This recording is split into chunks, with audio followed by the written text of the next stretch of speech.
नमस्कार, खबरदार देख रहे हैं आप। आपके साथ मैं हूं अर्पिता आर्या। आज हम एक बार फिर से आपको रूस और यूक्रेन युद्ध से जुड़ी हर खबर से खबरदार करेंगे और यूक्रेन में पुतिन के इरादों की परतें खोलेंगे, जिन्होंने आज यूक्रेन में अपने मिलिट्री ऑपरेशन का एक बड़ा टारगेट हिट कर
आगे बढ़े उससे पहले एक बड़ी खबर आ रही है। अब बाइडेन के हमले पुतिन पर बढ़ते जा रहे हैं। बयानों के ये हमले, जिसमें अब वो अगला बयान दे रहे हैं और ये कह रहे हैं कि यूक्रेन की माताएं पुतिन का गला घोटने को तैयार हैं। पुतिन के खिलाफ बाइडेन का एक बड़ा बयान।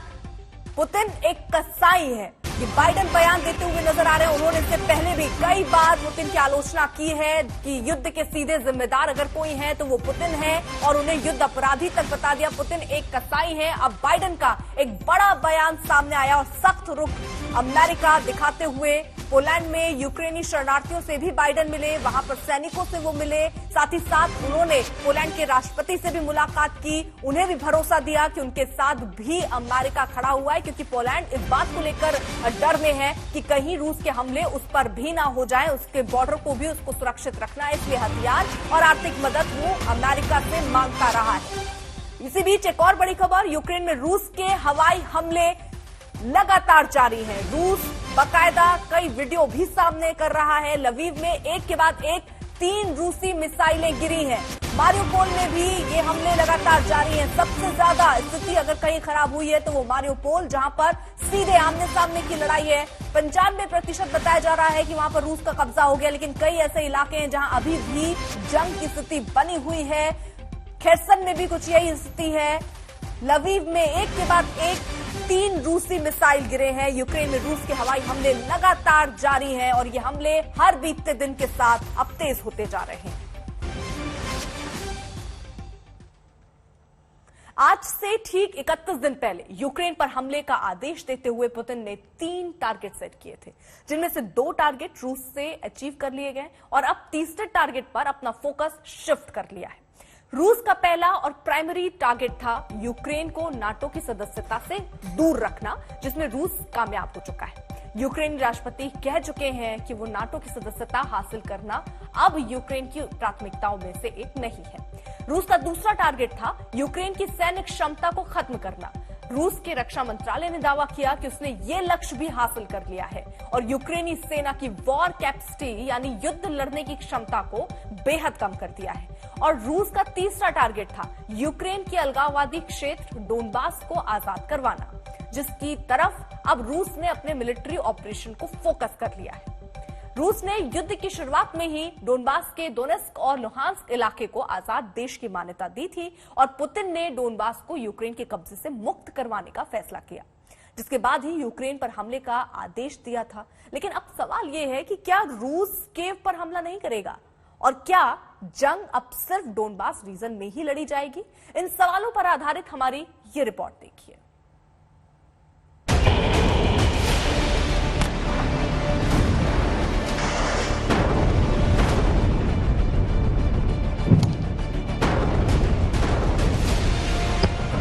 यूक्रेन के हर शहर में रूस के कदमों के निशान छप चुके हैं। यूक्रेन की एंटी एयरक्राफ्ट कैपेबिलिटी को खत्म कर दिया गया है। परमाणु प्लांट पर कब्जा कर लिया गया है। सैन्य ठिकाने और हवाई पट्टियों को बर्बाद कर दिया है।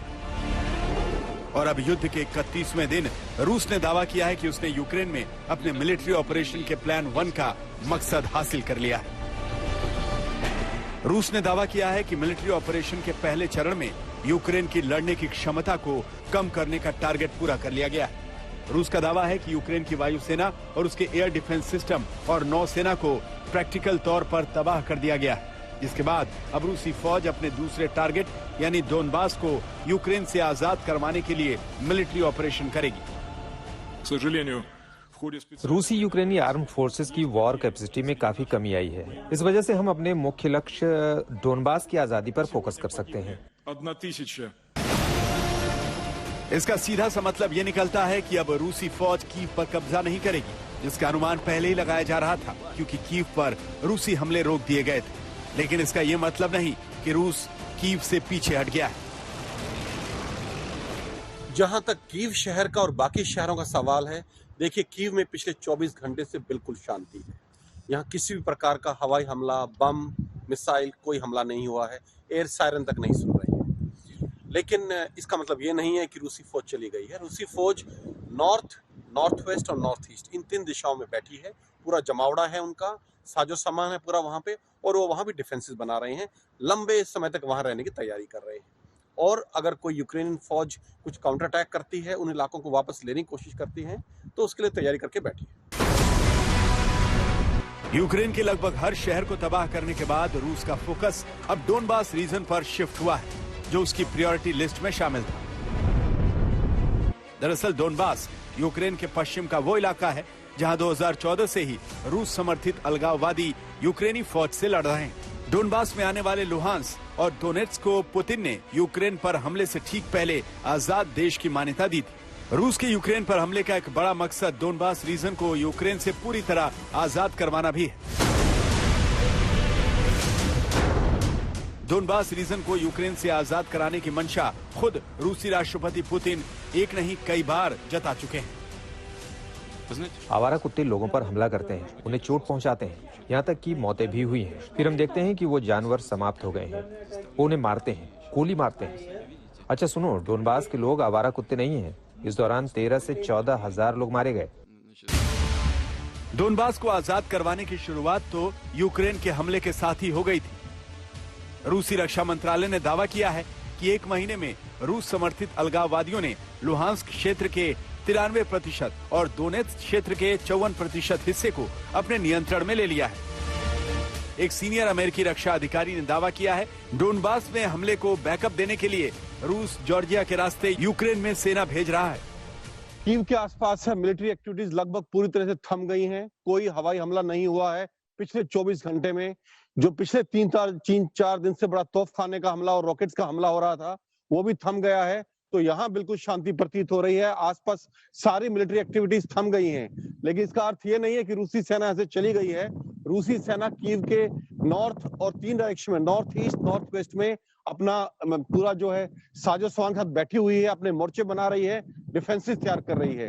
इसके अलावा जो खबर आ रही है मिलिट्री एक्टिविटीज की, वो इस वक्त सिर्फ डोनबास और लुगांस्क प्रोविंस से आ रही है, जहां रूसी सेना ने पिछले 24 घंटे में 5-6 किलोमीटर का एरिया और कब्जे में लिया है।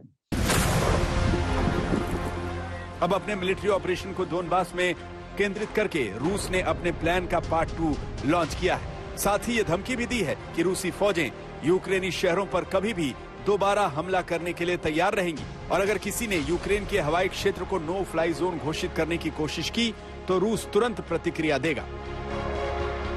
रूस की ये धमकी इसलिए बड़ी है क्योंकि यूक्रेन ने नाटो को नो फ्लाई जोन घोषित करने के लिए कहा था, जिसे नाटो ने नजरअंदाज कर दिया था। जिसके बाद से यूक्रेनी राष्ट्रपति जेलेंस्की लगातार पुतिन से युद्ध रोककर बात करने की गुहार लगा रहे हैं। रूस के हमलों का मुकाबला करते हुए हम रूसी नेतृत्व को एक सरल और तार्किक सलाह दे रहे हैं कि हमें बातचीत करनी चाहिए। सार्थक और निष्पक्ष बातचीत होनी चाहिए जो परिणाम की तरफ ले जाए, केवल समय बर्बाद ना हो। युद्ध के 31 दिन बाद पुतिन के इरादे जरा भी नरम पड़ते नहीं दिख रहे। इस वक्त यूक्रेन में पुतिन जो चाह रहे हैं वही हो रहा है। यूक्रेन अब पुतिन के चक्रव्यूह में बुरी तरह फंस चुका है और उसे नेटो और अमेरिका से मदद मिलना भी बेहद मुश्किल हो चुका है। पूरी पश्चिमी यूक्रेन की जो सीमा है, जो नेटो देशों से लगती है, चाहे वो पोलैंड हो, चाहे वो हंगरी हो, स्लोवाकिया हो, रोमानिया हो, उस पे नजर बना के रखेंगे ताकि वहां से अगर कोई बड़ा साजो सामान आता है तो उसको वो तबाह कर सके। उनके पास प्रिसिशन गाइडेड मिसाइल्स हैं, वो पूरी सर्विलेंस बना के रखेंगे। समुद्र के रास्ते पूरा रास्ता काट दिया गया है, समुद्र से यूक्रेन में इस वक्त कुछ नहीं आ सकता, हवा के रास्ते कुछ नहीं आ सकता, क्योंकि या तो सारे के सारे एयरपोर्ट्स आउट ऑफ ऑपरेशन कर दिए गए हैं या उन पर रूस ने कब्जा कर लिया है। तो सिर्फ जो अभी नाटो इतनी बड़ी बड़ी बातें बोल रहा है, अमेरिका बोल रहा है हम ये भेज देंगे यूक्रेन को, ये मदद कर देंगे, वो मदद सिर्फ अभी जमीन के रास्ते आ सकती है और रूस इस सेकंड फेज में उस जमीन के चप्पे चप्पे पे नजर रखेगा। डोनबास से गीता मोहन के साथ राजेश पवार, कीव आज तक। आज तक देश का पहला न्यूज चैनल है जो पहले दिन से ही रूस यूक्रेन जंग की ग्राउंड कवरेज कर रहा है, जिसके लिए आज तक की टीमें कीव से लेकर खार्किव तक और इरपिन से लेकर लवीव तक युद्ध के मैदान से ग्राउंड रिपोर्टिंग कर रही हैं। और अब जंग की मैदान डोनबास में शिफ्ट हो चुकी है, तो डोनबास पहुंचने वाला आज तक पहला और इकलौता न्यूज चैनल है। आज तक संवाददाता गीता मोहन इस वक्त डोनबास पहुंच चुकी हैं, जहां से उन्होंने अपनी पहली रिपोर्ट भेजी है। आज तक पहला इंडियन चैनल है जो डॉनबास यानी कि डोनेस्क से रिपोर्ट कर रहा है। हम कुछ ही देर पहले बॉर्डर चेक पॉइंट से डोनेस्क की तरफ बढ़े हैं, रूस के इलाके से डोनेस्क में आ गए हैं और यहाँ पर आके जैसे आप यूक्रेन में माहौल देखते हैं, यहाँ पे फ्लैग्स के माहौल बिल्कुल अलग है। वहाँ पे ब्लू और येलो था, यहाँ पे रूसी फ्लैग और डीपीआर के फ्लैग्स अगर आप देखें झंडे लहरा रहे हैं। क्यों? क्योंकि ये एक प्रो रशिया रीजन है। यहाँ पे जो कोर है रूस और यूक्रेन के बीच का जो सबसे कोर मुद्दा है वो ये डॉनबास रीजन है, जो यूक्रेन से इंडिपेंडेंस चाहता है, जो यूक्रेन के साथ नहीं रहना चाहता। रूस के राष्ट्रपति पुतिन ने अनाउंस किया कि जो अगला पड़ाव मिलिट्री ऑपरेशन का होगा वो इस डॉनबास के इलाके में होगा। डॉनबास डोनेस्क और लुहांस्क को मिलाकर होता है और इस डॉनबास के इलाके में होगा ताकि इनको इनकी आजादी मिले। क्या ये मुमकिन है या नहीं देखना होगा। यूक्रेनियन साइड ने साफ कह दिया है कि जो इनके डिमांड्स हैं कि डॉनबास को इंडिपेंडेंस दे और क्राइमिया को रिकॉग्नाइज करें रूस के पार्ट होने का, क्या यूक्रेन इन डिमांड्स को मानेगा या नहीं, या फिर ऐसे ही युद्ध चलता रहेगा। हम दिखाएंगे आपको डोनेस्क में क्यों प्रॉब्लम्स हैं और क्या मुद्दे हैं जिसकी वजह से डोनेस्क के लोग यूक्रेन से नाखुश हैं, लेकिन किसी भी देश के टेरिटोरियल इंटेग्रिटी और सॉवरेनिटी का उल्लंघन नहीं किया जा सकता। इसलिए देखना होगा कि इस मसले का हल कैसे निकलता है। कैमरा पर्सन सत्या राउतरे के साथ डोनेस्क में गीता मोहन आज तक।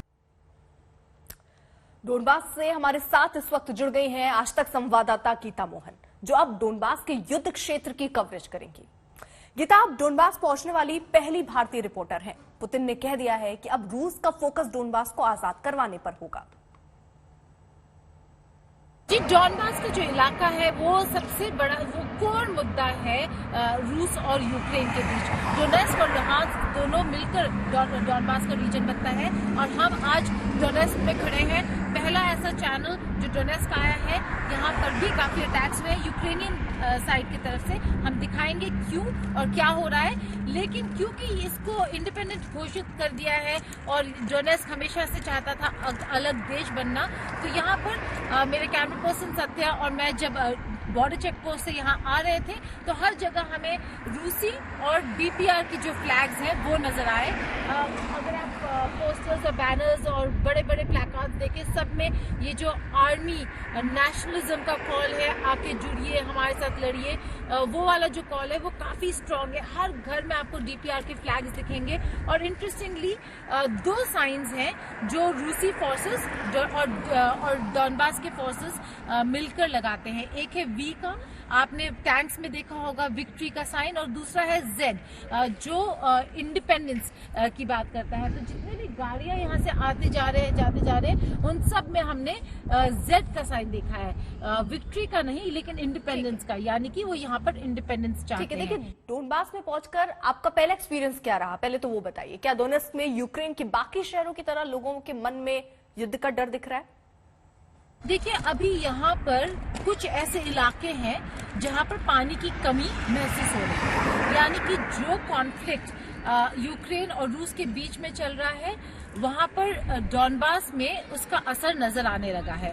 डोनेट्स्क अगर आप देखें, ऐसा लगता नहीं है, बड़ा नॉर्मल लाइफ दिख रहा है अभी, लेकिन हम एक होटल में गए थे, वहां पर पानी नहीं था, इसलिए बंद कर दिए गए ऑपरेशन, इसलिए हमें होटल मूव करना पड़ा। तो कहीं ना कहीं थोड़े दिनों में आपको यहाँ पर पानी की कमी, खाने की कमी शायद नजर आने लगे। मारियोपोल, जिसको डोनेट्स्क कहता है कि डोनेट्स्क का हिस्सा है, क्योंकि रेफरेंडम वहां पर भी हुआ था, वहां पर बहुत ही ज्यादा हालत खराब है, लेकिन हालात दोनों तरफ से खराब है। यूक्रेन उसको वापस अपने कंट्रोल में लेने की कोशिश कर रहा है, और उसमें जो रशियन अटैक्स है, जिसकी वजह से पूरा सिटी तबाह हो गया है, बर्बाद हो गया है, उसका नजरिया भी हम आपको दिखाएंगे कि वहाँ पे क्या हो रहा है। लेकिन बहुत इम्पोर्टेंट मुद्दे हैं अगर आप डोनबास की बात करें। मिन्स्क अग्रीमेंट इम्प्लीमेंट नहीं हुआ, लेकिन मिन्स्क अग्रीमेंट जिसे यूक्रेन कह रहा है कि हम इम्प्लीमेंट नहीं कर पा रहे, रूसी फोर्सेस अभी भी है डोनबास में, इसलिए बावजूद इसके मिन्स्क अग्रीमेंट के बाद, जब अकॉर्ड का समझौता हुआ, उसके बाद एक ऐसा लेजिस्लेशन यूक्रेन ने पारित किया जिसमें रूसी लैंग्वेज को बैन कर दिया गया है। तो ये डाइवर्स कंट्री नहीं है यूक्रेन ने भी जो क्लेम्स है यहाँ पे डोनबास के कि उनको सेकंड क्लास सिटीजन की तरह ट्रीट करते हैं, वो एब्सोल्युटली गलत नहीं है।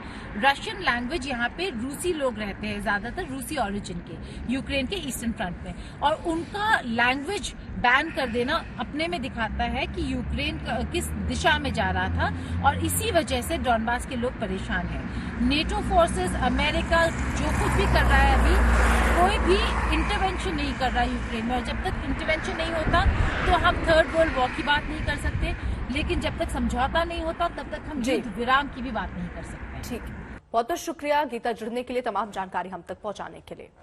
डोनबास से लेकर कीव तक और कीव से लेकर पोलैंड के वॉर्सा तक, आज तक की टीम युद्ध के हर महत्वपूर्ण मोर्चे पर तैनात है। कीव में भले ही इस वक्त गोलाबारी रुकी हुई हो, लेकिन कीव से सटे शहरों में रूसी हमले जारी हैं। आज कीव के बाहरी इलाकों में रूस ने एक बड़ा मिसाइल अटैक किया। वहां ग्राउंड जीरो से आज तक संवाददाता राजेश पवार ने ये रिपोर्ट भेजी है, देखिए। मैं इस वक्त इरपिन से सिर्फ 3 किलोमीटर दूर हूं, जहां इस वक्त रह के एंटी टैंक फायर की आवाज आ रही है, जो शायद यूक्रेनियन आर्मी, जो रशियन आर्मी टैंक्सों पे फायर कर रही है। ये एक बहुत बड़ा मिसाइल हमला हुआ है आज सुबह, अभी तक यहाँ आग लगी हुई है। ये कोई इंडस्ट्रियल प्लांट है, काफी इसमें इंडस्ट्रियल सामान बनता है, देख के हमें अंदाजा लग रहा है कुछ स्टील का, रबर का, कुछ ना कुछ इंडस्ट्रियल प्लांट था, शायद मिलिट्री यूज का था, इसलिए इसको टारगेट किया गया है। और ये पूरी तरह से तबाह हो गया है। काफी बड़ा कॉम्प्लेक्स है जो पूरी तरह से तबाह हो गया है।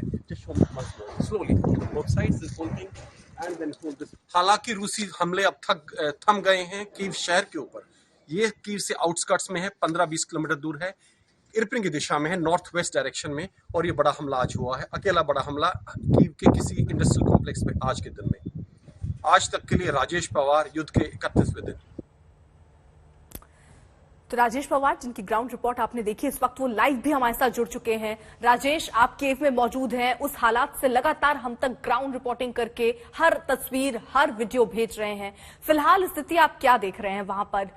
बीते 3-4 दिनों में कितने हमले हुए हैं, कितना डैमेज हुआ है, खासतौर पर कीव पर? देखिए, कीव शहर जो है, प्रॉपर कीव शहर, पिछले 2 दिन में वहां कोई बड़ा हमला नहीं हुआ, कोई बड़ा हवाई हमला या मिसाइल हमला नहीं हुआ है। जो कीव के बाहर का इलाका है, जहां पिछले 2 हफ्ते में काफी घमासान युद्ध हुआ था, इरपिन, बुचा, गोस्टमल, ब्रोवरी, इन इलाकों में भी युद्ध लगभग थम गया है। रह के थोड़ा बहुत फायर दोनों तरफ से होता है, कभी वहां से कोई एक टैंक फायर कर देता है तो इधर से कोई एंटी टैंक वेपन फायर कर देते हैं, इतना कुछ चल रहा है। बाकी कोई मूवमेंट नहीं है। रशियन आर्मी आगे बढ़ने की कोशिश नहीं कर रही। यूक्रेन आर्मी ने दावा किया है कि एक दो हमने छोटे मोटे काउंटर अटैक किए हैं और उसमें खास सफलता नहीं मिली है। दोनों एक्सिस, चाहे वो नॉर्थ वेस्ट की हो जो इन 3 शहर में बताया आपको, बूचा, गास्तोमाल और इरपिन यहां से आती हो, या नॉर्थ ईस्ट वाली एक्सिस जो ब्रोवरी से आती हो, दोनों एक्सिस पे कीव से लगभग 10-15 किलोमीटर दूर के इलाके में पूरा उसके बाद एक्सिस पे रूसी फौज का कब्जा है। ये कब्जा इसलिए जरूरी है कि जब वो युद्ध करना चाहेंगे, जब वो आगे एडवांस करना चाहेंगे कीव शहर के ऊपर, तो उनके पास ये जो है एक्सेस अवेलेबल रहेंगी। इसके अलावा जो बाकी बचा हुआ यूक्रेन है, वहां भी कुछ नरमी देखने को मिली है हमले में। सिर्फ जो खबरें आई हैं कि 3-4 किलोमीटर रूसी फौज आगे बढ़ पाई है दुनेत्स्क और लुगांस्क रिपब्लिक के एरिया में, बाकी जगह कहीं भी किसी प्रकार की खास मोटी जो है मिलिट्री एंगेजमेंट की खबर सामने नहीं आई है। Over to you. तो राजेश, जिस तरीके से आप बता रहे हैं स्थितियां यहाँ पे ये बनी हुई हैं, हालांकि पुतिन जो है वो बार बार चेतावनी दे रहे हैं, अब उनके जो एक्शन है वो और बढ़ते हुए नजर आ रहे हैं। रूस ने तो हालांकि कल ये दावा भी कर दिया कि युद्ध अभियान का पहला चरण उनका पूरा हो गया है। क्या आप वहां पर मौजूद है, ये महसूस कर रहे हैं कि पहला चरण कंप्लीट हो गया, और रूस ने क्या स्ट्रैटेजी बनाई होगी कि कितने चरण में युद्ध को खत्म करना है या कैसे जीतना है? देखिए, ये कई चीजें, युद्ध जो है, जो 21st सेंचुरी का जो वॉरफेयर है वो हाइब्रिड वॉरफेयर है। उसका युद्ध का एक एलिमेंट नहीं होता, युद्ध में बहुत सारे एलिमेंट्स होते हैं। साइबर वॉरफेयर एक एलिमेंट है, इंफॉर्मेशन वॉरफेयर जिसका आगे साइकोलॉजिकल वॉरफेयर एक हिस्सा है, और मिलिट्री एलिमेंट उसका अलग हिस्सा है। तो ये बिल्कुल अलग हिस्से हैं। वही बयान आते हैं, चाहे वो जॉय बाइडेन की तरफ से आए, चाहे वो पुतिन की तरफ से आए, चाहे जेलेंस्की की तरफ से आए, वो काफी हद तक इंफॉर्मेशन वॉरफेयर या एक साइकोलॉजिकल वॉरफेयर का हिस्सा होते हैं। इनका कई बार असलियत से, जमीनी हकीकत से खास रिश्ता नहीं होता। जहां तक रूसी स्ट्रेटजी का सवाल है, पहला हिस्सा उनका खत्म इसलिए हुआ है क्योंकि अब वो आगे मूवमेंट नहीं कर रहे हैं। जो उन्होंने अब तक जो टेरिटरी है, भूभाग है, जो कब्जे में लिया है, उस पे वो अपनी स्थिति अभी मजबूत कर रहे हैं, अपने डिफेंसेस बना रहे हैं, अपना उसका जो ऊपर कब्जा है उसको पुख्ता कर रहे हैं, कंसोलिडेट कर रहे हैं। और यही उनको भूभाग इतना ही चाहिए था यूक्रेन का। कभी भी रूस की मंशा नहीं थी कि हम पूरे यूक्रेन पर कब्जा करेंगे। ये कब्जा जितना उन्होंने कर लिया है, इसको वो कंसोलिडेट कर देते हैं तो इस साइकोलॉजिकल प्रेशर बनाने में और यूक्रेन को एक नेगोशिएटिंग टेबल तक लाने में अपने आप के लिए काफी है।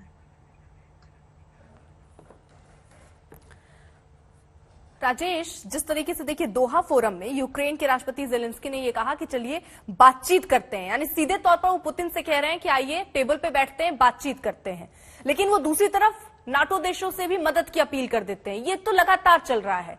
तो क्या जो बातचीत की बात वो कर रहे हैं वो और प्रबल तरीके से करेंगे तब कोई समाधान की स्थिति दिखती है, या बातचीत के रास्ते पर रूस आ सकता है, या रूस की क्या डिमांड होगी बातचीत के टेबल पर आने के लिए? देखिए, जो प्रेसिडेंट जेलेंस्की है यूक्रेन के, उनका जो रहा है, जो बयानबाजी रही है, बड़ी असंतुलित रही है। देखिए, यूक्रेन था जिसने मिन्स्क एग्रीमेंट पे साइन किया, जिसका गीता मोहन ने जिक्र किया। ये यूक्रेन है जो उससे पीछे हटा। जब उनसे पूछा गया कि आपने इसको क्यों इंप्लीमेंट नहीं किया, आपने दस्तखत किए हैं इस समझौते पर, मिन्स्क एग्रीमेंट पे 1 और 2 पे, उनका कहना था कि हमारी खोपड़ी पे बंदूक लगा के हमसे साइन करवाए गए हैं। अब मुझे ये समझ में नहीं आता कि ऐसा किसी तीसरे देश में किसी राष्ट्राध्यक्ष की खोपड़ी बंदूक रख के कैसे साइन करवाए जा सकते हैं। दूसरी बात, वो नेटो से इसलिए बोलते हैं, उन्होंने पूरी कोशिश की है कि नेटो को किसी ना किसी तरह से इस युद्ध में घसीटा जा सके। उन्होंने सारे उनके राष्ट्र अध्यक्षों से बात की, फिर पार्लियामेंट्स को एड्रेस किया। उसके बाद जो ये फोटो आए हैं कि बच्चे हताहत हुए हैं, वेटरनरी अस्पताल पे हमला हुआ है, केमिकल वेपन्स यूज हो रहे हैं, ये सब प्रोपेगेंडा का हिस्सा थे, एक पब्लिक ओपिनियन को इन्फ्लुएंस करने के लिए पश्चिमी देशों में और अमेरिका में, ताकि वहां की पब्लिक अपनी गवर्नमेंट को फोर्स करे इस युद्ध में आने के लिए। तो उन्होंने हर हथकंडे अपना लिए हैं। वेस्ट और अमेरिका इस युद्ध में नहीं आएगा। अब वो समझ गए अकेले हैं, और इसलिए मैं मानता हूं कि जो सेकंड फेज है वॉरफेयर का, इसमें जेलेंस्की नेगोशिएटिंग टेबल पर आएंगे। शुक्रिया राजेश, तमाम जानकारी हम तक पहुंचाने के लिए। रूस यूक्रेन युद्ध के 31वें दिन बाद अब परमाणु हमले की बात सच होती दिखाई दे रही है। अमेरिका के राष्ट्रपति जो बाइडेन के पोलैंड दौरे के बाद पुतिन ने उत्तरी अटलांटिक महासागर में अपनी न्यूक्लियर सबमरीन उतार दी। इस कदम से पुतिन ने बाइडेन को यह मैसेज दे दिया कि अगर नाटो सेनाएं आई तो परमाणु युद्ध होने से कोई नहीं रोक सकता। राष्ट्रपति पुतिन के आदेश पर रूसी नौसेना की कई परमाणु पनडुब्बियां उत्तरी अटलांटिक की ओर रवाना हुई थी।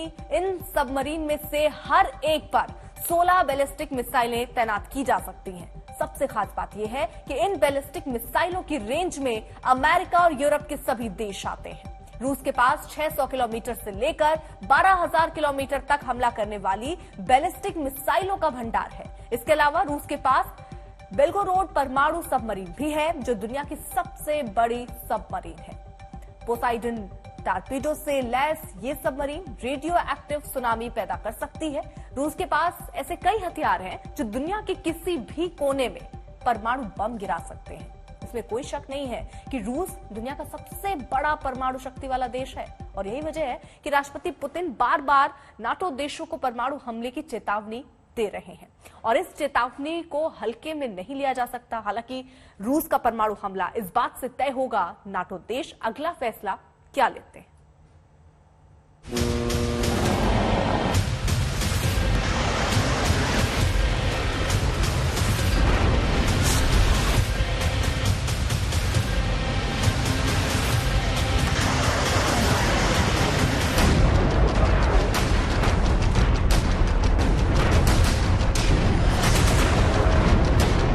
रूस यूक्रेन युद्ध में आखिरकार पुतिन ने परमाणु हथियारों की एक झलक दिखा दी।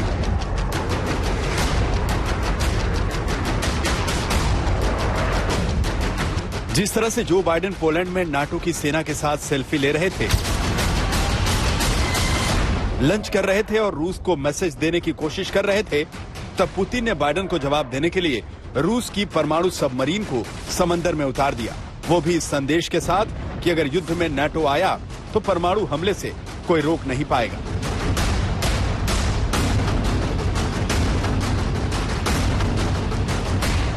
पुतिन के आदेश पर रूस की परमाणु सबमरीन उत्तरी अटलांटिक सागर में चक्कर काट रही है। उससे यह तय हो गया है कि जो बाइडेन का एक फैसला पुतिन को परमाणु हमले का मौका दे देगा। रूस की जो सबमरीन उत्तरी अटलांटिक सी में चक्कर काट कर आई है, अगर उसमें बुलावा जैसी मिसाइल हुई तो उसकी रेंज में नेटो देश, अमेरिका, कनाडा के अलावा यूरोपीय देश ब्रिटेन, स्पेन, फ्रांस और जर्मनी सभी आते हैं। रूस ने अपनी परमाणु पनडुब्बियों को उत्तरी अटलांटिक महासागर में उतारकर दुनिया को सकते में डाल दिया है। हालांकि अमेरिका के गुप्तचर विभाग और विमान इन पनडुब्बियों की टोह तो ले रहे हैं, लेकिन इसे एक राष्ट्रपति पुतिन की रणनीति के रूप में देखा जा रहा है। दुनिया पर परमाणु युद्ध का खतरा तो अभी नहीं मंडरा रहा है, लेकिन ये एक सोची समझी रणनीति के तहत दुनिया पर दबाव डालने का प्रयास है राष्ट्रपति पुतिन का। 24 फरवरी को रूस ने यूक्रेन पर पहली मिसाइल दागी। तब इस बात का अंदाजा नहीं था कि ये युद्ध इतना लंबा चलेगा, लेकिन अब 31 दिन बाद बात परमाणु युद्ध की आहट की सुनाई दे रही है और इसकी एक बड़ी वजह है अमेरिका के राष्ट्रपति जो बाइडेन की पोलैंड यात्रा। जो बाइडेन दुनिया भर के सभी ताकतवर देशों के साथ यूक्रेन के पड़ोस में 3-3 बैठकें कर चुके हैं और रूस के धुर विरोधी अमेरिका के राष्ट्रपति जो बाइडेन खुद यूक्रेन सीमा के दूसरी तरफ पोलैंड में मौजूद है और नेटो देश रूस को बार बार परमाणु हथियारों को लेकर चेतावनी दे रहे हैं। अगर जंग में रासायनिक हथियार या परमाणु हथियार का इस्तेमाल होगा तो यूक्रेन में युद्ध की शक्ल बदल जाएगी। ये हमें बिल्कुल ही स्वीकार नहीं और ये अंतर्राष्ट्रीय नियम का उल्लंघन है। इसलिए हम रूस को बता चुके हैं कि रासायनिक, जैविक और परमाणु हथियारों का इस्तेमाल नहीं होना चाहिए।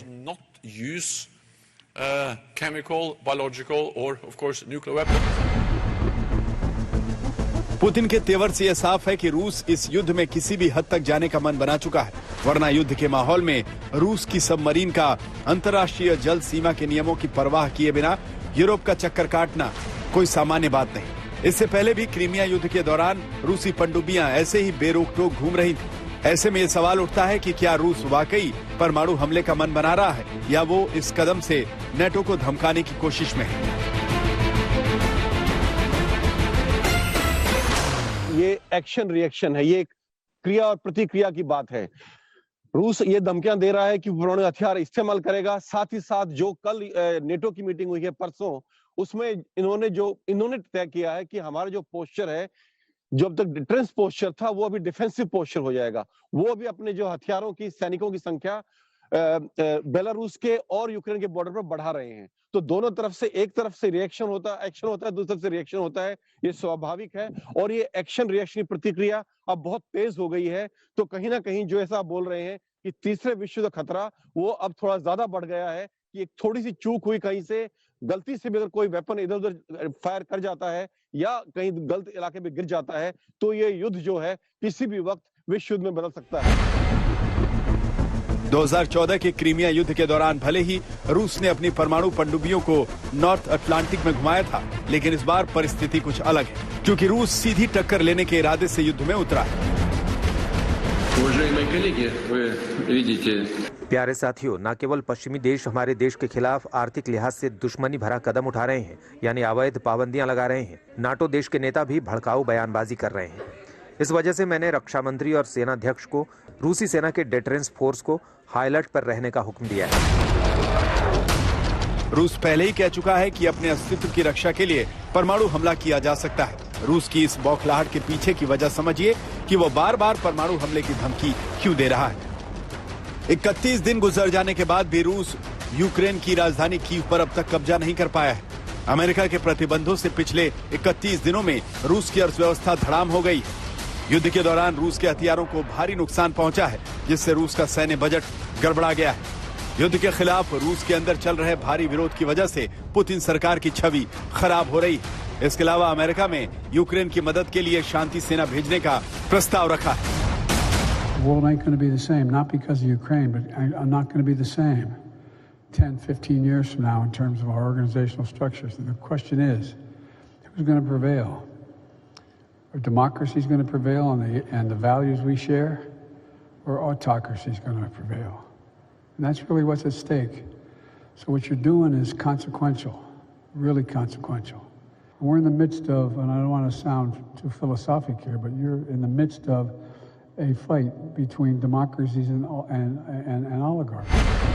इस खतरे को नकारा नहीं जा सकता कि इस युद्ध में नाटो की एंट्री रूस को परमाणु हमला करने वाला कदम साबित होगा। युद्ध काल में अमेरिकी राष्ट्रपति बाइडेन का नाटो हेडक्वार्टर आना, एक दिन में 3-3 इमरजेंसी मीटिंग्स में बैक टू बैक हिस्सा लेना रूस के लिए अच्छे संकेत नहीं है।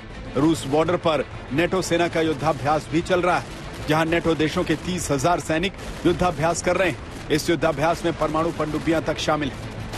सबसे खास बात यह है कि ये युद्धाभ्यास रूस की सीमा से कुछ 100 किलोमीटर की दूरी पर हो रहा है, यानी नाटो भी रूसी सेना को उत्तरी यूरोप के मोर्चे पर सख्त संदेश देने की कोशिश कर रहा है। मुझे उम्मीद है कि दुनिया में इस बात पर सहमति बनेगी कि नाटो को पूर्वी सीमा पर जमीन, आसमान और समुद्र में अपनी सेनाओं की तादाद बढ़ाकर मजबूती दिखानी होगी।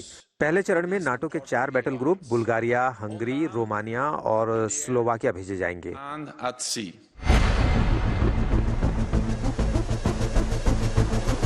इसमें कोई शक नहीं कि रूस से परमाणु युद्ध करने की स्थिति किसी भी देश की नहीं है।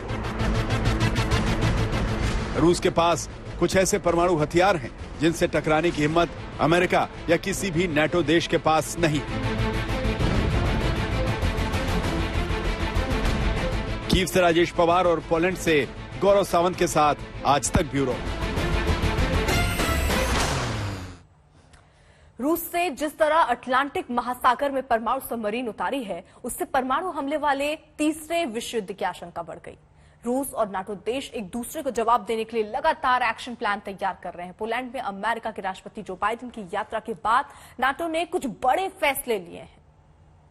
रूस को घेरने के लिए यूरोप में 1 लाख अमेरिकी और 40,000 नाटो देशों के सैनिक तैनात रहेंगे। इसमें बुल्गारिया, हंगरी, रोमानिया, स्लोवाकिया में 4 नए बैटल ग्रुप की तैनाती होगी। रूस की परमाणु धमकी को देखते हुए नाटो देश बाल्टिक सागर से ब्लैक सी तक 8 जंगी बेड़े तैनात होंगे। इनमें परमाणु पनडुब्बियां भी होंगी। रूस पर दबाव बनाने के लिए फ्रांस ने अपनी 3 पनडुब्बियों को एक साथ अटलांटिक महासागर में पेट्रोलिंग के लिए उतारा है। कुल मिलाकर रूस और नाटो देश ये सभी कदम परमाणु युद्ध की तरफ इशारा कर रहे हैं, जो मानवता के लिए बहुत बड़ी तबाही का दिन साबित होने वाला है। गौरव सावंत इस वक्त हमारे साथ जुड़ चुके हैं, हमारे सहयोगी पोलैंड में वो मौजूद हैं। गौरव, 10:30 बजे का वक्त बताया जा रहा है जब जो बाइडेन संबोधित करेंगे। ये भी कहा जा रहा है कि कुछ बहुत बड़ा ऐलान हो सकता है। वो कौन सा बड़ा ऐलान हो सकता है?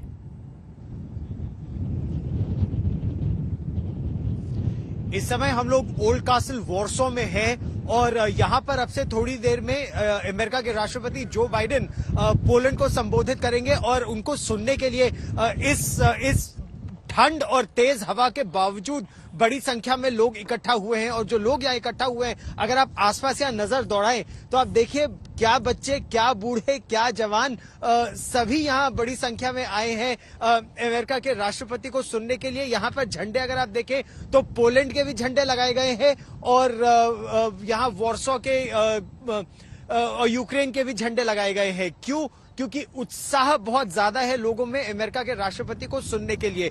उत्साह इसलिए भी ज्यादा है क्योंकि दोनों ही देशों को जबरदस्त उम्मीद है। उम्मीद यह है कि अमेरिका के राष्ट्रपति कुछ उनको जरूर बताएंगे दो चीजों के बारे में। पहली चीज जो उनको बताएंगे बहुत महत्वपूर्ण, यूक्रेन के लिए किस तरह से मदद की जा रही है। दूसरी चीज जो और भी महत्वपूर्ण है, पोलैंड जिसने करीब अब तक 22 से 23 लाख यूक्रेन के नागरिकों को शरण दी है अपने देश में, उनके लिए किस तरह की ह्यूमैनिटेरियन असिस्टेंस में अमेरिका मदद करेगा। अमेरिका के राष्ट्रपति ये भी ऐलान करेंगे कि 1 लाख यूक्रेन के नागरिकों को वो अमेरिका में शरण देंगे। तो और जो फाइनेंशियल असिस्टेंस दी जा रही है उसके बारे में बात करेंगे। तो यहाँ जो लोग उनको सुनने के लिए आए हैं इस ठंड के बावजूद, और आप देखिए छोटे छोटे बच्चे भी आए हैं अमेरिका के राष्ट्रपति को सुनने के लिए। बड़ी संख्या में यहाँ पुलिस को भी तैनात किया गया है सुरक्षा की दृष्टि से। तो उनको यही उम्मीद है कि क्या ह्यूमैनिटेरियन असिस्टेंस दी जाएगी पोलैंड को और किस तरह की ह्यूमैनिटेरियन असिस्टेंस का ऐलान होगा यूक्रेन के लिए, इसका ऐलान करेंगे। ये तो हुई एक बात अर्पिता। जो दूसरी बात बहुत ही महत्वपूर्ण है वो ये है कि सामरिक सहायता दोनों ही देशों को आवश्यकता है।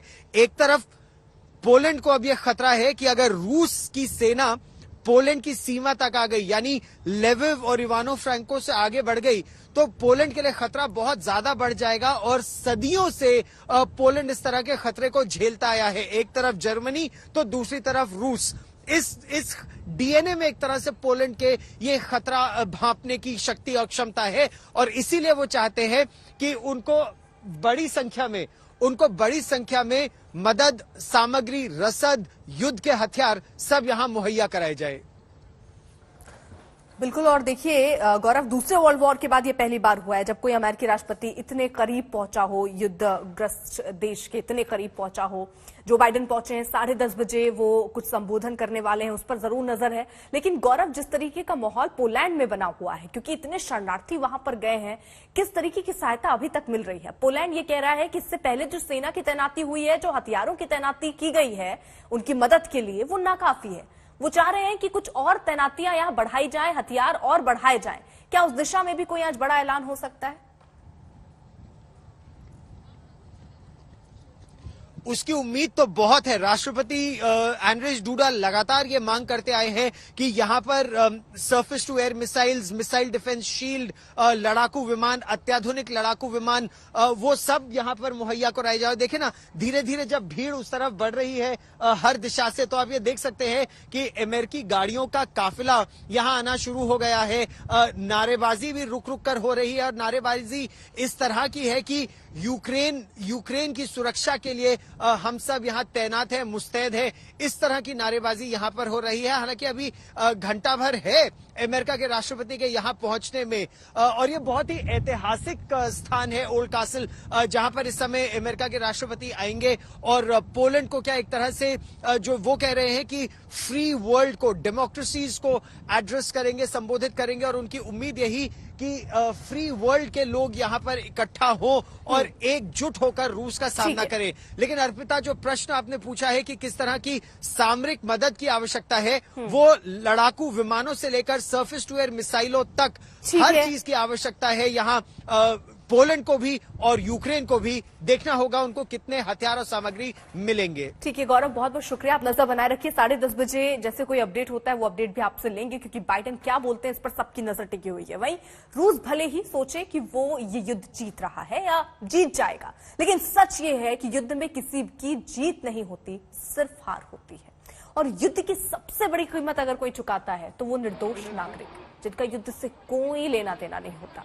संयुक्त राष्ट्र के मुताबिक रूसी हमले शुरू होने के बाद ये अब तक यूक्रेन से 30 लाख लोगों ने, जी हां 30 लाख लोगों ने पलायन किया है। करीब 30 लाख की आबादी वाली राजधानी कीव से ज्यादातर लोग जो हैं वो भाग चुके हैं, लेकिन जो बचे हैं वो अभी भी जिंदा दिली से हर हालात का सामना कर रहे हैं। जिसकी एक मिसाल पेश करने वाली रिपोर्ट जो है वो आज तक संवाददाता राजेश पवार ने भेजी है कि देखनी चाहिए। मैं इस वक्त कीव शहर के पुराने एरिया में, जो पुराना कीव शहर था, यहाँ मेरे दोस्त ने बताया कि कोई कंसर्ट हो रही है। आज युद्ध का 31वां दिन है और कैसे यहाँ के लोग इस सिचुएशन से कोप अप कर रहे हैं, देखिए जरा।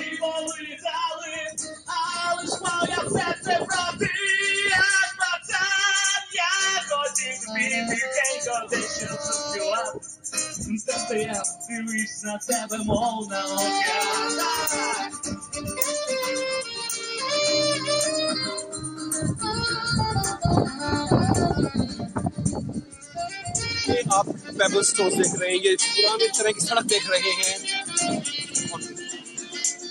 ये कीव शहर का पुराने क्वार्टर्स है, पुराने रोड्स हैं जैसे हैं, और यहाँ पीछे कैथेड्रल है जो यहाँ का लैंडमार्क है इस शहर का।